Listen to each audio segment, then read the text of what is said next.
Pour ou contre la cigarette électronique? Le nouveau produit star des fumeurs est dans le viseur du gouvernement. La ministre de la Santé, Marisol Touraine, vient en effet d'annoncer l'ouverture d'une enquête sur ses effets. Et c'est vrai que pour l'instant, on ne sait pas grand-chose sur la nocivité de l'appareil, alors que dans le même temps, les ventes s'envolent et que presque tout est made in China. Lorraine Gublin, Pascal Caron. Ce fumeur consomme un paquet par jour de cigarettes, mais aujourd'hui, il vient goûter sa première cigarette électronique pour arrêter de fumer. On va essayer le modèle qui va vous correspondre. Okay. Et j'essaye de trouver le bon taux de nicotine qui va vous satisfaire. J'ai vraiment vu quelqu'un qui fait premier essai aussi, en respectant aussi bien les règles. C'est quand même impressionnant.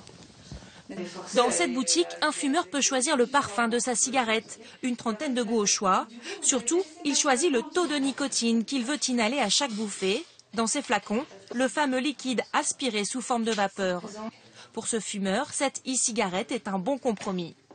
Quand on fait une soirée ensemble, entre amis, éviter de les polluer et moi de garder, on va dire, mon petit plaisir. Vendue dans des dizaines de boutiques en France, sans contrôle préalable, cette cigarette autorisée partout, même au restaurant, connaît un franc succès. D'après les fabricants, 500 000 Français l'utiliseraient régulièrement. Et le chiffre d'affaires des fabricants en Europe atteint aujourd'hui 500 millions d'euros. Un attrait, surtout grâce à son prix. Quand un paquet de cigarettes coûte au moins 6,10 €, un flacon, c'est-à-dire une recharge, coûte 5,90 € et permet de fumer l'équivalent de 7 à 10 paquets.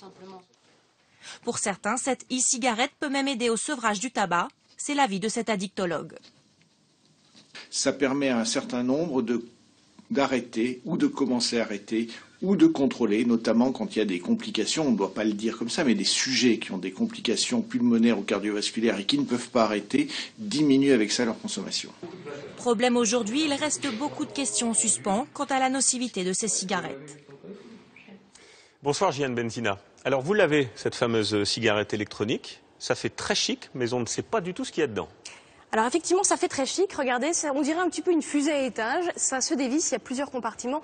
Celui qui nous intéresse, c'est celui-ci, ça s'appelle le réservoir. Je vais vous montrer un petit peu ce qu'il y a à l'intérieur. Regardez, 95% de ce réservoir est contenu, il y a du propylène glycol et ce qu'on appelle de la glycérine. Ce sont deux produits chimiques qui sont responsables du goût de la fumée dans la cigarette électronique. Le propylène glycol, c'est un produit que l'on retrouve dans le maquillage, dans l'antigel et on sait qu'à long terme, eh bien, les effets ne sont pas très bien connus, on ne maîtrise pas encore ce qu'il provoque dans l'organisme. La glycérine est contenue parfois dans des médicaments. On sait que à court terme, vous voyez, elle provoque des irritations. Oui. Et à long terme, on ne sait pas non plus vraiment ses effets. Ce qu'on sait en revanche, c'est qu'à 150 degrés, la glycérine est vraiment cancérigène. L'inconnu, c'est quoi? C'est qu'on ne sait pas jusqu'à quelle température elle va monter dans une cigarette électronique. Et ça, c'est vraiment, Julien, l'une des réponses que devra apporter l'enquête diligentée par Marisol Touraine. Qu'est-ce qu'il nous reste ensuite? Il nous reste des arômes, café, banane, chocolat, c'est un petit peu comme dans les yaourts. Et puis, la fameuse nicotine qui génère bien de l'addiction. Mais comme il n'y a pas de combustion, il n'y a pas de goudron, et donc pas le fameux cancer du poumon. On voit néanmoins qu'il reste beaucoup de zones de flou que l'enquête devra justement dissiper. Merci Jeanne.